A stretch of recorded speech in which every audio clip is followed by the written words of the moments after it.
अफसाना के दो बेटे थे। बड़े बेटे का नाम वसीम और छोटे का नाम फहीम था। वो दोनों शहर में नौकरी करते थे। फिर दोनों को वहीं की लड़कियों से प्यार हुआ और दोनों ने उनसे निकाह कर लिया। एक रोज फहीम फोन पर, अम्मी जान कैसी हो आप? फहीम बेटा, मैं बिल्कुल ठीक हूँ, लेकिन शहर जाकर तुम दोनों मुझे भूल ही गए हो। नहीं अम्मी जान, ऐसी बात नहीं है। अच्छा, मैं और भाईजान आज ही वापस आ रहे हैं। ये रमजान इस बार आप अकेले नहीं मनाएंगी। अम्मी जान, हमें आपको किसी से मिलवाना भी है। सच में बेटे, मैं तुम दोनों का बेसब्री से इंतजार करूंगी। ये सुनकर अफसाना बड़ी खुश होती है। वो अपने बेटों की पसंद का सारा खाना बनाकर तैयार कर देती है। शाम को दरवाजे की घंटी बजती है तो अफसाना दरवाजा खोलती है तो उनके सामने फहीम और वसीम दो लड़कियों के साथ खड़े होते हैं। मेरे बेटे आ गए। मेरी आंखें तरस गई थी तुम्हें देखने के लिए। और ये दोनों कौन हैं? माँ, हम इन्हीं से आपको मिलवाना चाहते थे। ये आपकी बहुएं हैं, नगमा एयर जोया। वसीम, फहीम, तुम्हें कम से कम अपनी अम्मी को बताना तो चाहिए था। फिर अफसाना ने इसे अल्लाह की मर्जी मानते हुए स्वीकार कर लिया।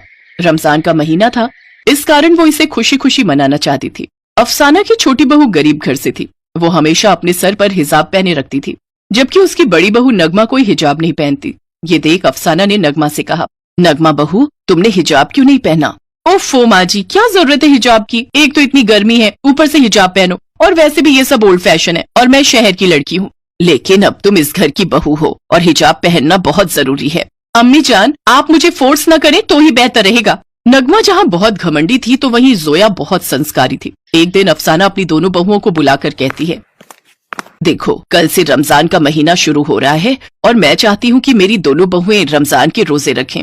अम्मी जान, मैं तो हर साल रोजे रखती आई हूँ और मुझे अल्लाह की इबादत करना बहुत अच्छा लगता है। हाँ बहू, इन रमजान तुम अल्लाह से अपने लिए खूब दुआएं मांगना। जोया को ये सब बातें करते देख नगमा मन में सोचती है, ये देवरानी तो बड़ी ही शातिर है। अम्मी जान के सामने अपने नंबर बनाए जा रही है। रोजा तो पता नहीं, लेकिन ये फालतू का ड्रामा जरूर कर रही है। तभी अफसाना उससे पूछती है, नगमा बहू, तुझे तो रोजा रखने में कोई परहेज नहीं है ना? नहीं नहीं अम्मी जान, मुझे क्या दिक्कत होगी, मैं भी बचपन से ही रोजा रखती आई हूँ। नगमा झूठ ही बोल देती है, जबकि सच तो ये था कि उसने कभी रोजा रखा ही नहीं था। उस रोज बड़ी बहू के मायके से ढेर सारा सामान आता है, जबकि बेचारी देवरानी के गरीब मायके वाले कुछ नहीं दे पाते। अगले दिन से दोनों बहुओं के रोजे शुरू हो जाते हैं। गरीब देवरानी जल्दी उठकर सारी सहरी खुद बनाती है, जबकि बड़ी बहू नगमा आराम से बिस्तर पर सो रही होती है। ये देख अफसाना बड़ी बहू को जगाने जाती है। नगमा उठो, सहरी नहीं बनानी क्या? देखो जोया अकेले ही सहरी बना रही है। तुम बड़ी बहू हो, तुम्हारी जिम्मेदारी बनती है।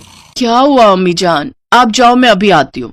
लेकिन नगमा कुछ देर और सो जाती है। फिर कुछ देर बाद उठकर नहाकर खाने की टेबल पर आती है। तब तक जोया ने सारी सहरी बनाकर तैयार कर ली थी। सहरी खाने के कुछ देर बाद उनका रोजा शुरू हो जाता है। फिर दोपहर के समय उनके दरवाजे पर एक फकीर आता है और भीख मांगने लगता है। अल्लाह के नाम पर कुछ दे दे, अल्लाह तुम्हारे यहाँ हमेशा बरकत बनाए रखे। आवाज सुनकर नगमा दरवाजे पर आती है। ओफो, क्यों चिल्ला रहे हो? अल्लाह ने दो हाथ दो पैर दिए हैं, कमाकर क्यों नहीं खाते हो? मुफ्त की रोटियां तोड़ने की आदत है तुम्हें। बेटी, अब मेरी उम्र हो चली है। इस उम्र में मुझसे क्या ही काम होगा। अब तो आपके दिए हुए फितरा से ही गुजारा चलेगा। जोया उनकी बातें सुन लेती है और वो रसोई में जाकर फकीर के लिए फितरा ले आती है और फकीर को दे देती है। ये सब अफसाना देख लेती है और उसे जोया पर बड़ा गर्व होता है। ऐसे ही 2 दिन बीत जाते हैं। थोड़ा खा लेती हूँ, बहुत भूख लगी है, आखिर किसे पता चलेगा कि मैं कुछ खा रही हूँ। वो चुपके से कुछ खा लेती है, लेकिन अचानक शाम को उसकी तबीयत खराब हो जाती है और उसे पेट में दर्द शुरू हो जाता है। अम्मी जान, मेरा पेट, हमारी मदद करें अम्मी जान। लगता है इनकी पाचन तंत्र में कोई परेशानी हुई है। क्या आपने रोजे के बीच में कोई खाना खाया था? दरअसल ऐसा तब होता है जब रोजे के बीच खाना खाया जाए। रोजा रखा ही इसीलिए जाता है ताकि हमारी बॉडी डिटॉक्स हो सके, लेकिन अगर इस बीच कुछ खा लिया जाए तो पेट में दर्द होना लाजमी है। हाँ डॉक्टर, मुझे तेज भूख लगी थी, इसलिए मैंने सुबह की सहरी का बचा हुआ खाना दोपहर को खा लिया। अम्मी जान, मुझे माफ करना। अफसाना गुस्से में घर आ जाती है। फिर जोया अपनी जेठानी को समझाती है, जेठानी जी, अगर आप पूरे मन से रोजे रखेंगी, माँ जी के कहे अनुसार हिजाब पहनेंगी, तो उनका गुस्सा भी अपने आप उतर जाएगा। नगमा अगले दिन से ही हिजाब पहनना शुरू कर देती है। साथ ही सुबह की सहरी बनाती है और पूरे मन से रोजे रखना शुरू कर देती है। इन सब से अफसाना खुश हो जाती है और वो अपनी दोनों बहुओं के साथ खुशी खुशी रहने लगती है।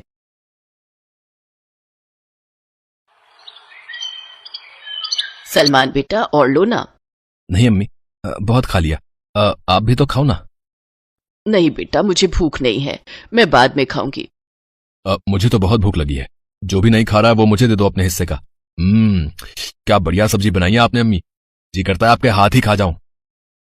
हाँ ले, खा जा मेरा हाथ, और फिर कल क्या मैं पैरों से खाना बनाऊंगी? रुखसाना की इस बात पर उसके दोनों बेटे जोर जोर से हंसने लगे। रुखसाना के पति का कई साल पहले इंतकाल हो गया था। वो अपने पीछे रुखसाना और दो बेटों सलमान और जीशान को छोड़ गए थे। रुखसाना ने बड़ी मेहनत करके अपने दोनों बच्चों को पढ़ाया लिखाया था। सलमान एक प्राइवेट कंपनी में क्लर्क था और छोटा बेटा जीशान अभी कॉलेज में पढ़ रहा था। खाना हो जाने के बाद रुखसाना ने अपने बड़े बेटे सलमान से कहा, अरे बेटा सलमान, जी अम्मी। वो तेरी गाजियाबाद वाली खाला का फोन आया था। अच्छा शमी खाला, क्या कह रही थी? तेरे लिए एक लड़की बताई है उन्होंने। कह रही थी कि उनकी भाभी की लड़की है, बहुत ही समझदार और खूबसूरत है वो। क्या नाम बताया था शम्मी ने उसका? हाँ नस्मा। अब मैं बोल रही थी कि तुम छुट्टी ले लो एक दिन की, तो जरा लड़की देख आते हैं। ठीक है अम्मी, जैसा आप कहें। वैसे भी बहू आ जाएगी तो आपको राहत मिलेगी। अभी घर का सारा काम आप ही को करना पड़ता है। हाँ, अम्मी का नाम लगा दो। अम्मी को क्या हुआ है? वो तो बिल्कुल दुरुस्त है। आप ही के मन में लड्डू फूट रहे हैं भाभी का नाम सुनकर। हाँ। रुक तो अभी बताता हूं तुझे, बदतमीज कहीं का। आओ आओ, पहले पकड़ के तो दिखाओ भाईजान। ओके अम्मी, बाय। जीशान ने अपना बैग उठाया और सीधा कॉलेज के लिए भाग गया। उसकी इस हरकत से सलमान शर्म से पानी हो गया और रुखसाना जोर जोर से हंसने लगी। अच्छा अम्मी, मैं भी चलता हूँ, लेट हो रहा है। आप बता देना जब भी छुट्टी लेनी हो। हाँ नहीं, ऐसी कोई जल्दी भी नहीं है। अगर तुम कहो तो कुछ साल और रुक जाते हैं। क्या अम्मी आप भी? मैं जा रहा हूँ। सलमान शर्माकर वहां से चला गया और रुखसाना अल्लाह का शुक्र अदा करने लगी। उसने मन ही मन अल्लाह से दुआ मांगी कि उसके घर में ऐसी ही मोहब्बत बनी रहे। फिर कुछ दिन बाद तीनों लोग लड़की वालों के घर गए। पहली ही नजर में नज़मा सलमान को पसंद आ गई और फिर चटमगनी और पट निकाह भी हो गया। और फिर अम्मी, मेरी बेल्ट नहीं मिल रही है, कहाँ रख दी? ये लो जीशान, ये रही। अरे वाह, अच्छा भाभी, नाश्ता बन गया क्या? हाँ तैयार है, आप ही लेट हो, जल्दी से आ जाओ। क्या बात है भाभी, यू आर टू गुड। काश मुझे भी आप जैसी कोई लड़की मिल जाए तो जिंदगी सवर जाए मेरी भी। नज़मा वाकई बहुत ही समझदार और अच्छी लड़की थी। उसने बहुत जल्दी पूरा घर संभाल लिया और सभी उससे बहुत खुश थे। फिर कुछ दिनों के बाद बकरीद आ गई। बेटा सलमान, अल्लाह के करम से सब ठीक ठाक चल रहा है। तो कुर्बानी के बारे में क्या सोचा है? जी अम्मी, मैं छुट्टी वाले दिन बकरा खरीद लाऊंगा। सुनिए, अब वो एक बात कहनी थी। हाँ कहो ना। वो हमारे चाचा है ना, वो बकरियां पालने का काम करते हैं। तो अगर आपको बेहतर लगे तो आप उनसे ही खरीद लीजिए। वो आपको वाजिब दाम में अच्छा बकरा दे देंगे। ये तो अच्छी बात है। ठीक है सलमान बेटा, तुम नज़मा को भी अपने साथ ले जाना। इस बहाने वो अपने घर भी घुमाएगी। ठीक है अम्मी। कुछ दिन बाद सलमान नज़मा को लेकर अपनी ससुराल गया और वहां पर उसके चाचा से बकरा खरीद लाया। बकरे की कुर्बानी हुई और फिर घर पर मटन बना। मजा ही आ गया अम्मी। आह, इस बार मटन तेरी भाभी ने बनाया है। क्या बात है, माशा अल्लाह। भाभी, मुझे तो लगा कि अम्मी ने बनाया है। हाँ, वो सारे मसाले और बनाने का तरीका मैंने अम्मी से ही पूछा था ना, इसलिए। यार भाभी, आप कहाँ सलमान भाई के चक्कर में पड़ गई? कसम से, मुझे पता होता ना कि आप इतनी अच्छी हो तो मैं इन्हें कहीं बांध के ना खुद आपसे निकाह पढ़ लेता। जीशान की बात पर सलमान उसके कान खींचने लगा। तभी दरवाजे की घंटी बजी। जीशान, दरवाजा खोलो, देखो शायद फकीर बाबा आए होंगे। जी अम्मी। भाई अब तो मेरा कान छोड़ो। अस्सलाम वालेकुम। वालेकुम अस्सलाम। कैसे हो छोटे मियाँ? जी मैं ठीक हूँ, आइए तशरीफ लाइए।